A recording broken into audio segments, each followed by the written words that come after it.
Sir, प्रधानमंत्री जी का जो दौरा हुआ है डेनमार्क और बाकी देशों का, उसमें हिमाचल से जुड़ा एक एमओयू भी हुआ है डेनमार्क में। क्या ये एमओयू है? कब से इसकी शुरुआत जो है वो सेंटर फॉर एक्सीलेंस है उसकी हो जाएगी? मैं माननीय प्रधानमंत्री जी का धन्यवाद करता हूँ कि उन्होंने हिमाचल प्रदेश के लिए सेंटर ऑफ एक्सीलेंस डेयरी में एक ट्रेनिंग सेंटर दिया है, जो वास्तव में ये हिमाचल के लिए जो है वो अनुकरणीय रहेगा।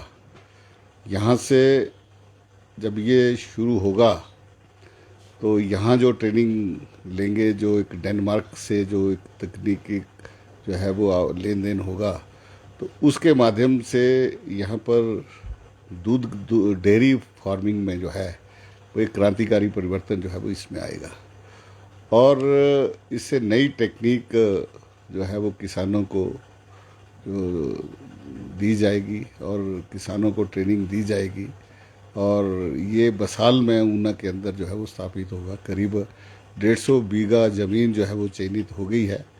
47 करोड़ 15 लाख रुपए जो है वो इसके ऊपर खर्च होगा और इसमें 12 करोड़ रुपए जो है वो स्वीकृत हो चुका है। अभी जो गाइडलाइंस केंद्र से एनिमल हस्बेंड्री डिपार्टमेंट्स की तरफ से आएंगी, उसके अनुसार जो है वो इसका कार्य आरंभ हो जाएगा। सर, जो प्रशिक्षण होना है, क्या जो पशुपालन विभाग के लोग हैं उनका होना है या किसान भी उसमें? ये किसानों के लिए है, ये विशुद्ध रूप से किसानों के लिए है। और उनसे हमने एक तकनीकी समझौता किया है कि वो हमें डेयरी टेक्नोलॉजी की जो है वो ट्रांसफर्स जो है वो हमें करेंगे और यहाँ पर वो किसानों को जो उसमें पूरी ट्रेनिंग जो है वो इसमें देंगे। उनके जो एक्सपर्ट्स हैं सर, वो कब तक कब? बड़ी जल्दी। जैसे कहा कि वो उनका जो एमओयू हुआ है, अब हम केंद्र सरकार की गाइडलाइंस की जो है वो वेट कर रहे हैं कि कब तक जो है वो ये हमें ये सारी आवश्यकताएं जो है, जो ज़रूरतें हैं, उनको पूरा करेंगे और जल्दी इस काम को जो है वो शुरू किया जाए। सर, प्रदेश में बीज परीक्षण की डीएनए प्रयोगशालाएं खुलनी थी, उनका क्या स्टेटस है? अभी तो हमारी जो है वो बीज की जो डीएनए के लिए हमने एक प्रोजेक्ट भेजा है। वैसे तो यहाँ पर अवेलेबल है, एक प्रयोगशाला है, लेकिन वो काफ़ी नहीं है। इसके लिए हमने कहा है कि जिला स्तर के ऊपर जो है वो हमारी डीएनए की जो प्रयोगशालाएँ जो है वो खुले। और जहाँ विभाग ने, केंद्र ने हमें कहा है कि वो इंफ्रास्ट्रक्चर्स प्रोवाइड करेंगे और बाकी काम जो है वो यहाँ के नौजवानों को जो है उसमें दिया जाएगा। और जब किसान कोई बीज खरीदते हैं तो बीज खरीदने के बाद उसको वो वहाँ पर ही टेस्ट करवा करके उसकी बिजाई करें, उससे जो है वो लाभ किसानों को जो है वो ज़्यादा होगा।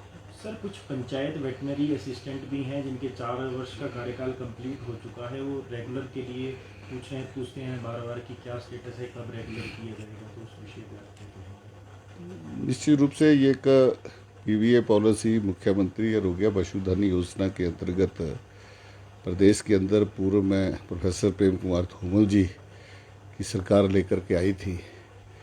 तो इस बार भी उन्होंने, इस बार उनकी तरफ से ये डिमांड आ रही थी कि हमें जो है वो रेगुलर किया जाए।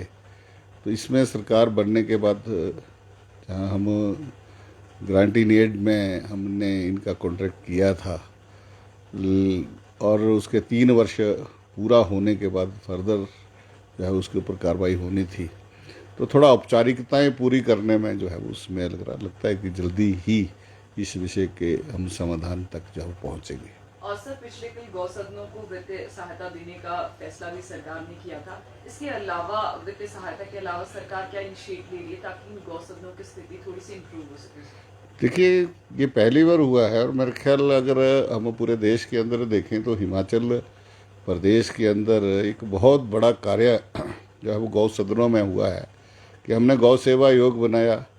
36,000 गौवंश सड़क पर था, अब वो 20,000 जो है वो गौ सेंचुरीज में आया है।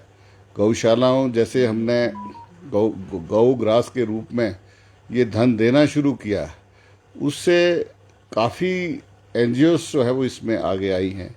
और अभी जो हमारी कुछ गौ सेंचुरीज जो है वो बन कर के तैयार हुई हैं, तो हम इन फेज्ड मैनर्स में हम जो है वो करने जा रहे हैं, तो हम टारगेट्स रख रहे हैं कि इस वर्ष के अंत तक हम अधिकांश सड़कों को जो है वो खाली करेंगे। और फर्स्ट फेज़ में तो हम गौ शेल्टर्स ही बना रहे हैं, गौ सेंचुरीज ही बना रहे हैं। इसको सेल्फ सस्टेन कैसे करें, आत्मनिर्भरता की तरफ कैसे लेकर के जाए, ये हमने एक रोड मैप तैयार किया है कि गौ विज्ञान केंद्र हम बनाएंगे। और जो गौ विज्ञान केंद्र होंगे, वो जो पंचगव्य है उसका कैसे उसका सदुपयोग किया जाए, कि गौ के गोबर, गौ के मूत्र से, और कैसे ये ड्राई डेयरी कंसेप्ट के रूप में हम इसको विकसित करें, ताकि दूध देने वाली तो डेयरी लाभदायक हो, लेकिन अगर गाय दूध देना बंद कर दे तब भी हमारे लिए लाभदायक हो। इस कंसेप्ट के ऊपर जो है वो हम सेकंड फेज में काम करेंगे। सर, पिछले कुछ दिनों से ये खबरें भी आ रही थी कि मनरेगा वर्कर्स को उनकी दिहाड़ी नहीं मिल रही, इस स्थिति का आपने जायजा लिया सर? हाँ, इसमें बिल्कुल आपने ठीक प्रश्न किया कि हमें जो मैंडेज हमको मिले थे, 2.5 लाख मैंडेज हमें मिले थे, लेकिन हम टारगेट से कहीं ज़्यादा आगे चले गए। 3,24,000 मैंडेज जो है वो हमने इस वर्ष पूरे किए हैं, जिसमें थोड़ी बहुत पहले बेसिस में दिक्कत आई, लेकिन बेसिस जो है वो अब मिल रही है। लेकिन फिर मटेरियल में थोड़ी हमें दिक्कत आई थी। हमें 316 करोड़ रुपया हाल ही में जो है वो स्वीकृत हुआ है। तो मैं ये समझता हूँ कि जो पूर्व का भी जो एक बैकलॉग था वो पूरा हो जाएगा उससे। सर, कुछ एक खालिस्तानी तत्व जो है वो काफ़ी सक्रिय हो गए हैं, और आज भी एक ऑडियो कॉल जो है वो की गई है मुख्यमंत्री को धमकी भरी। उसमें पत्रकारों को भी वो ऑडियो कॉल हुई है कि 6 जून को जनमत संग्रह किया जाएगा खालिस्तान के लिए, सिख फॉर जस्टिस के जो कौंसल है पन्नू, उनकी तरफ से। तो क्या इस पूरे घटनाक्रम को लेकर सकते? देखिए, इस घटनाक्रम में निश्चित रूप से इस तरह की थ्रेट्स जो हैं वो हिमाचल प्रदेश को पिछले वर्ष से ही मिल रही हैं, लेकिन हम इन थ्रेट्स से जो है वो विचलित होने वाले नहीं हैं। मैंने पहले कहा कि ये वीर भूमि है, देवभूमि है। हम जहाँ अमन के पुजारी हैं, वहाँ आतंकवादी शक्तियों को भी हमने हमेशा कोई पनाह नहीं दी है, हमने हमेशा उनको कुचला है।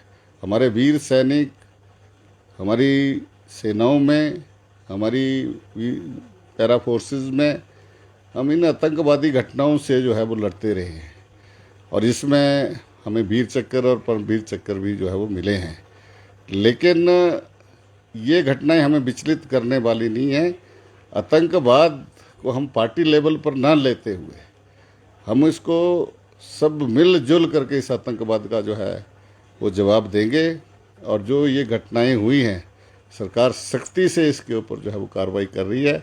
किसी भी गुनाहगार को जो है वो बख्शा नहीं जाएगा, उसके ऊपर कार्रवाई की जाएगी, क्योंकि समाज के अंदर इस तरह का जो जहर घोलने का काम वहाँ पर बैठ कर के ये विदेशी ताकतें जो हैं वो कर रही हैं, ये कदापि जो है वो हिमाचल प्रदेश सहन नहीं करेगा। सर, कांग्रेस पार्टी और जो आप पार्टी है उसको मुद्दा बनाने में लगी हुई है और मुख्यमंत्री के इस्तीफे की मांग कर रही है, क्या कहेंगे? प्रदर्शन भी जगह जगह हुए हैं जी। देखिए, जब इस देश के अंदर पंजाब जल रहा था, कश्मीर जल रहा था, पूरा नॉर्थ ईस्ट जल रहा था, हमारी पार्टी का एक ही स्टैंड रहा था कि हम ऐसे समय में हम पार्टी बाद में, राष्ट्र पहले।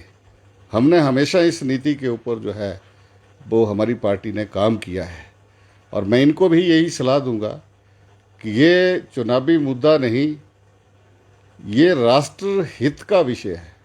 हमको एकजुटता के साथ इन राष्ट्र विरोधी ताकतों का हमको विरोध करना है, न कि इसमें राजनीतिक गोटियां जो है वो सेकनी है। देश रहेगा, समाज रहेगा, चुनाव होंगे, हम लड़ते भी रहेंगे, जीतते भी रहेंगे, लेकिन इसको जो है वो चुनावी मुद्दा बना करके चुनाव लड़ना, मैं समझता हूँ कि ये ठीक बात नहीं है।